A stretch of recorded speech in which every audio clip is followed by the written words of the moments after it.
желаю удачи, успехов, хорошего настроения. Приезжайте в Республику Татарстан. С таких слов стартовал форум. Он проходит при поддержке завода КАМАЗ на базе детского технопарка «Кванториум». Сюда приехали школьники, чтобы познакомиться с работой автогиганта и определиться с будущей профессией.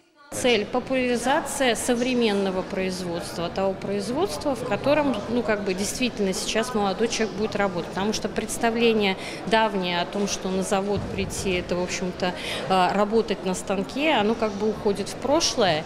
И молодые люди должны быть готовы, что это теперь другой завод, другое производство. И завод будет ждать определенных молодых людей. На форуме представители 40 учебных заведений республики, это 200 участников, приехали за опытом и ребята из Чечни. У нас, в принципе, есть уже ребята, которые устроились в региональные центры развития дополнительного образования. Все в основном в направлении IT у нас представители.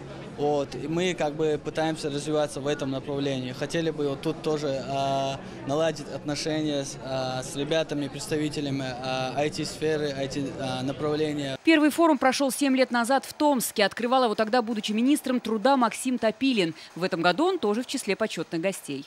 Тема, связанная с профориентацией, является, наверное, одной из самых ключевых. То, что вам сегодня предоставляется шанс здесь, тоже вместе, тоже таким дружным, хорошим коллективом попробовать себя в новой будущей профессиональной жизни, наверное, это тоже очень здорово. Максим Топилин посетил и кадровый центр «Работа России», открытый по федеральному проекту содействия занятости. В Автограде ищут работу 1500 человек, а количество вакансий в 2 раза выше. Задача центра – не просто предложить работу, но и переобучить и дать возможность открыть собственное дело. Сейчас очень активно участвуем в реализации решений правительства, которые связаны со снижением уровня безработицы. Вы знаете, это программа подготовки кадров, это программа обучения.